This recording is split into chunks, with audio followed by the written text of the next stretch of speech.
Mbola ho aminareo ny riavana ny fahasoavana avy amin'Andriamanitra sy Jesosy Kristy, lay tsarovantsika ny amin'ny akarany ho any an-danitra amin'ity anio ity. Haloanantsika ao anatin'izao fotoana ny afatr'Andriamanitra izao ny Lioka 4:20 andininy 50 hatramin'ny farany. Lioka 4:20 ny andininy 50 hatramin'ny 7:10. Avahantsika amin'izany ny andininy 50 sy ny 1:10, averina vakina indray amin'ny anaran'i Jesosy manao hoe: ary Jesosy nitondra azy hatrany Betania, dia nananatra ny taniny ka nitsodrano azy. Ary mbola nitsodrano azy izy, dia nisaraka taminy ka nakarina ho any an-danitra. Amen.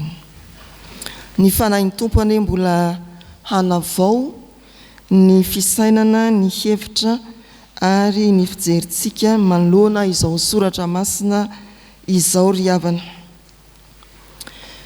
Niakatra ho any an-danitra i Jesosy. Foto-kevitra maro no ambaran'izany araka ny fampianarany soratra masina. Amin'ireo filazantsara efatra dia ny filazantsara araka ny Marka, ny filazantsara araka ny Lioka, ary mikisaka any amin'ny asan'ny apôstôly izay soratra napetraky Lioka ihany no mitantara ny amin'ny akaran'i Jesosy ho any an-danitra. Tsy hita mivantana izany ao amin'ny filazantsara araka ny Matio, ary tsy misy ahatarafan'izany ao amin'ny filazantsara araka ny Jaona. Eto amin'ity filazantsara Lioka 4:20 ity dia toa mifanakaiky sy mifampitohy avy hatrany ny Paska sy ny andro ny akarana. Namakivaky ny lalana makany Emosy niaraka tamin'ireo mpianatra roa lahy i Jesosy, niara nitoetra taminy dia niara nisakafo taminy, ary eo ampamarana ny fitantarana dia miditra avy hatrany ny fanambarana an'ilay Jesosy nitondra ny mpianany nakany Betania, nitsodrano azy dia nakarina ho any an-danitra. Fa rehefa atambatsika amin'ny asan'ny apôstôly izay nosoratan'ny Lioka ihany, izany fitantarana amin'ny akaran'i Jesosy ho any an-danitra izany, dia misy elanelana 40 andro ny Paska sy ny andro ny akarana. Niseho 40 andro tamin'ny mpianany i Jesosy tao aoriana ny tsanganany tamin'ny maty, vao nakarina ho any an-danitra. Mba tsy ho voafitaka izany sika hoe ay Paska tonga dia andro ny akarana, tsy misy elanelana, fa 40 andro ao aorianan'ny Paska, arak'izay mbola iainantsika mandraka ankehitriny ny andro ny akaran'i Jesosy ho any an-danitra. Inona ny zava-nitranga ary taiza i Jesosy no nakarina ho any an-danitra. Voalaza ny soratra masina eto, izay ihany ahitana ny toerana ny akaran'i Jesosy ho any an-danitra, fa tao Betania no nitranga ity tantara tsarovantsika androany alakamisy andro ny akarana ity. Tao Betania, ary reto telo reto no voalaza fa nitranga. Nentin'i Jesosy hatrany Betania ny mpianatra, Jesosy nitondra, Jesosy nitsodrano, Jesosy nakarina ho any an-danitra. Inona ny hevitra izany? Jesosy nitondra azy hatrany Betania, nitondra ny mpianatra ho any Betania Jesosy Kristy.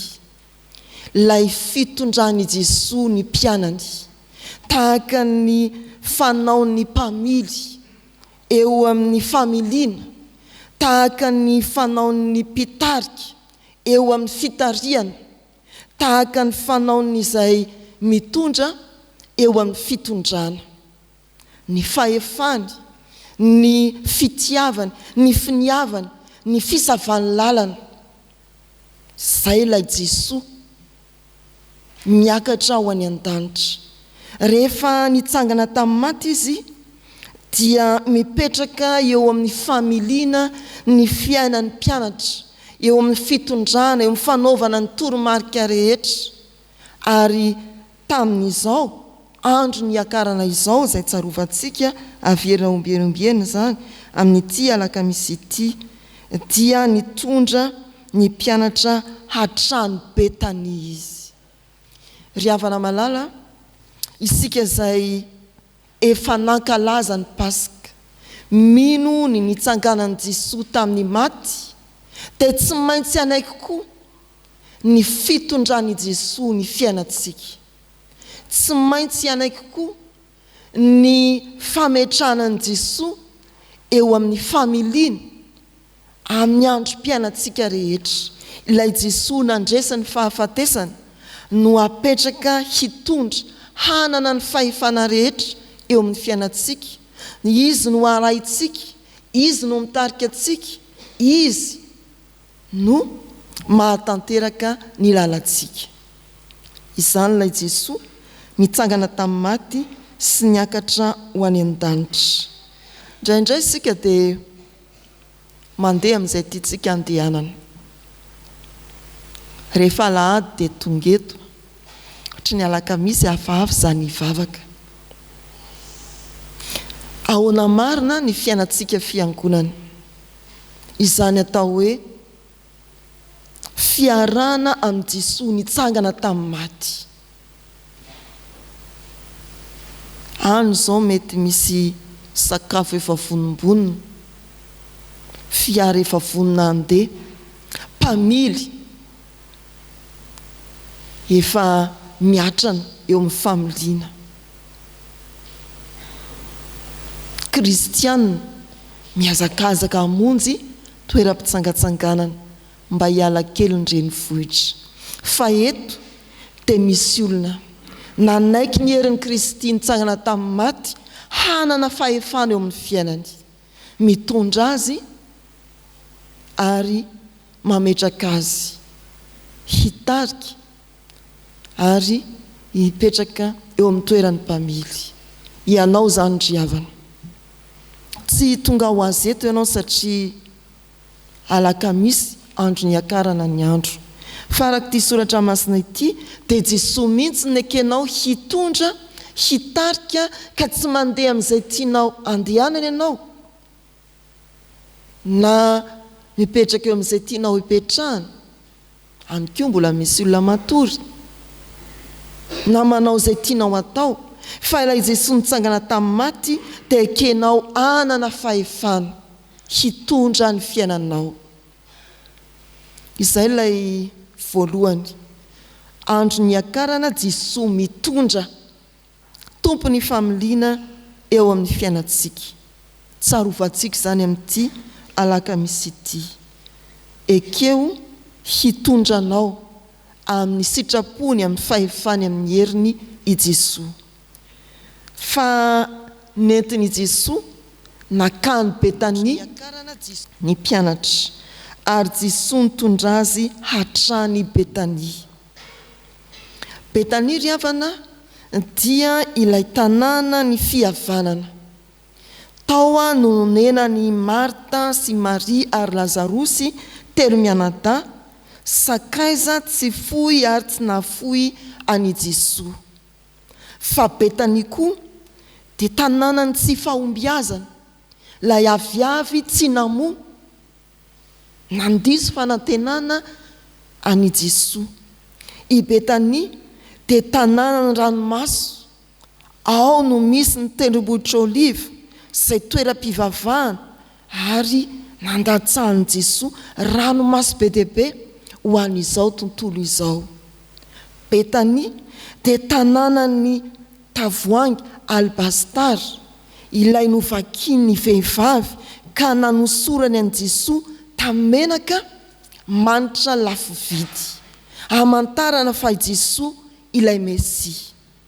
Fa Betania koa ilay toerana nitadiavana ny sitrapon'Andriamanitra. Betania, ilay toerana na nyvozan-kery amin'ny alalan'ny vavaka, ombeny tsy Jesoa ihany fa ny mpianatra dia nivoaka sy niditra tao Betania mba handray hery amin'ny alalan'ny vavaka. Eto Betania dia voatondro mazava araka ity andininy tokana tsy miverina ao amin'ny baiboly ity fa toerana niakaran'i Jesoa ho any an-danitra. Teo niteboka nisehony andro niakarany, nampakarany Jesoa ho any an-danitra. Ry havana malala rehetra amin'ny tompo, rehefa nitany saina tamintsika izany atao hoe Betania sy ny zavatra rehetra nitranga manodidina dia tsy maintsy ahatsiaro isika fa io Betania io, ilay toeram-pivavahana hitondrany Jesoa antsika. Io Betania io, ilay toerany fihavanana, anambarany amintsika fa tsy ataony hoe mpanompo intsony isika fa sakaiza, ilay mahafantatra ny alehan'ny tompony. Ilay Betania no itony fiangonana itony, toeram-pivavahana, hamantarantsika ny sitrapon'Andriamanitra sy hitariany antsika andeha amin'izany. Io Betania io no mbola iorenan'ny finoantsika ary ampitomboana koa ny finoantsika. I Betania, itony fiangonana itony no ahatserovantsika ny maha-kristiany Kristy ilay voahositr'Andriamanitra hamonjy izao tontolo izao. Mitondra antsika aty Betania i Jesoa Kristy amin'izao andro niakarana izao, mba ahitantsika fa tena Andriamanitra tokoa izy, ahatsinjovantsika fa niakarana ho any an-danitra dia fivohan'ny varavaran'ny lanitra ho antsika koa. Amin'izao andro niakarana izao, misaoran'Andriamanitra raha afaka nampandefitra ireo karazana fitariana, fitondrana samihafa ianao ka nanaiky entin'i Jesoa ho aty am-piangonana indray, ahatsiaro ny tena maha-Andriamanitra ny Jesoa amin'izao andro niakarana izao. Engane, apetraka ao amin'ny toerana avo Andriamanitra, apetraka ao amin'ny toerana avo Jesoa Kristy, izany mondikany hoe lanitra, ilay avo, ilay tompony haja sy ny voninahitra, ilay tsy hita pesipeseny ary tsy taka-maso, ny fiafarana, ilay fanantenana. Tsarovina ery havana fa raha miondrika amin'ny tany isika dia faribolana kely foana no mety ho hitantsika, fa rehefa mitraka any ambony isika dia zavatra midadasika no tsinjotsika ary azontsika saintsainina.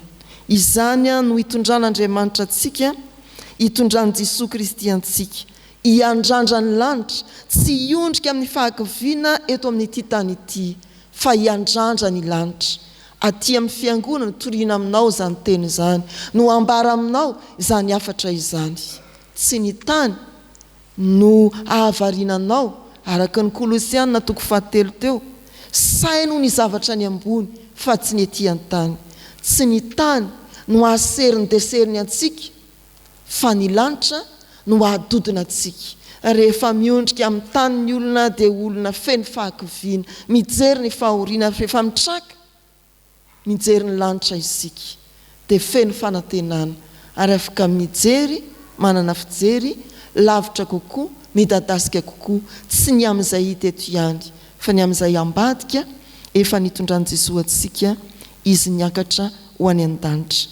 Mitondra antsika i Jesoa, mitondra antsika aty amin'ny fiangonana, ahafahantsika mieritreritra fa ny diantsika dia tsy mifarina eto amin'ity tany ity ka ny amin'ny fasana izay heritreretin'ny olona, fa ho tonga ao amin'ny mandrak'izain'Andriamanitra, ilay feno voninahitra, ilay misy fanantenana ary ilay feno ny fiderana. Andriamanitra nitondra antsika ao amin'i Jesoa Kristy hatrany Betania. Rehefa tonga tao Betania ny mpianatra dia nananatra ny taniny Jesosy ka nitsodrano azy. Io tsodrano nataon'i Jesosy io ry havana dia endriky ny famindran-draharaha, famitory fampaherezana ny mpianatra izay tsy maintsy andeha irery amakivaky izao tontolo izao hijoro ho vavolombelona.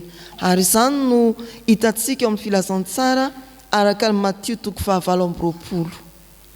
Ny andro ny akarana dia fanirana, fampaherezana, tsodrano ho an'ny mpianatra aleo alasana amin'ny fanohizana ny asan'i Jesosy Kristy dia ny asa mpamonjena ho an'izao tontolo izao. Izay mino aho ny tompo, ny asa ataoko no ataony koa, ary anao asa lehibe noho izany azy izy, satria izaho mankany amin'ny ray. Ry havana malala rehetra amin'ny tompo, tsy andro mpivavahana ihany ny andro ny akarana, fa andro anoran'i Jesosy nitsodrano ho antsika fiangonana, mba hoery antsika fiangonana mijoro ho vavolombelona. Ao Jerosalema, Samaria, Jodia, Samaria ary hatramin'ny farany tany. Ny andro ny akarana dia tsy fotoana hivavahana ihany, fa fotoana andraisan-draharaha avy amin'i Jesosy, ilay mampita ny iraka ho amintsika fiangonana.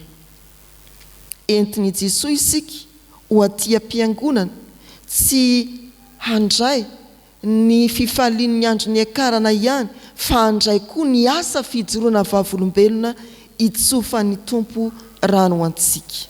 Mialeto ary ianao teo aiza, mialeto isika ndeha hijoro ho vavolombelona, na toeranaiza aleanao ankalazao Andriamanitra amin'ny ataonao, amin'ny lazainao, ary na inona na rahoviana dia mba tahaka ny mpianatra isika mankalaza isan'andro an'Andriamanitra. Izay rehetra ataontsika dia ataontsika ho voninahitr'Andriamanitra. Ny tsodrano izay nomeny Jesosy tao Betania andro ny akarana tamin'izany dia tsodrano mandefatsika ho tompon'andraikitra, ho vavolombelona, hitory ny filazantsara an'Andriamanitra. Mandehana ry havana, tsy hoe nivavaka teto ihany isika satria nentin'i Jesosy, fa nivavaka teto isika satria irahan'i Jesosy. Mandray iraka isika amin'izao andro ny akarana izao mba hitory ny filazantsara amin'ny olona rehetra. Ny farany zava-nitranga tao Betania dia ilay tsarovantsika indrindra, nakarina ho any an-danitra i Jesosy. Nakarina ho any an-danitra i Jesosy, milaza izany fa vita ary mifarana tanteraka izay firiariavany tamin'ny fomba hita maso tetenivon'izao tontolo izao. Niakatra ho any an-danitra izy, miara-manam-boninahitra amin'Andriamanitra ary tompo ny fahefana tanteraka ety an-tany hatrany an-danitra. Nakarina ho any an-danitra i Jesosy. Milaza inona amintsika izany? Jesosy ilay tena Andriamanitra. Milaza inona amintsika izany? Jesosy nahavita ny iraka nampanaovina azy tety amin'izao tontolo izao. Engany ry havana, izao andro ny akarana izao dia tsy ho andro fivavahana fotsiny andehanantsika mpahazarana, fa ampifantoka antsika indray ny amin'ny maha-Andriamanitra ny Jesosy, ny manam-boninahitra sy ady ary laza any Jesosy miaraka amin'Andriamanitra. Ampifantoka antsika indray, ahafantatra ary ho resy lahatra fa tena vita ny famonjena, ary Jesosy niantoka izany zato isan-jato tamin'ny nahafatesany, nitsanganany ary ny akarany ho any an-danitra. Hatreto izao afatr'Andriamanitra izao ry havana, tsarovy ny ametraka any Jesosy hitondra anao eo amin'ny fiainanao, apetrao amin'ny familiana i Jesosy, mitondra antsika amin'ny fiainam-bavaka, aty am-piangonana, ahatakatra ny sitrapon'Andriamanitra, atsiaro ny Mesian'i Kristy, i Jesosy fa ao anatin'izany fahafantarantsika ny amin'Andriamanitra sy Jesosy Kristy izany indrindra dia maniraka antsika koa izy mba hanohy ny asa mpamonjena ho an'izao tontolo izao, amin'izay azo ny tananao atao, amin'izay vita ny tongotrao, amin'izay azonao lazaina dia meteza ho avaozy ny fanahy masiny, ho amin'izany ny antom-pisinao, ho amin'izany ny antom-pahavelomanao, ninona ataonao andavanandro. Ary aoko ao fantatsika fa izao andro ny akarana izao dia mampibaribary ny Mahandriamanitra any Jesosy ary manome antsika fanantenana no ny lanitra efa nisokafany ho an'izay rehetra mino. Ho an'Andriamanitra ny voninahitra. Amen.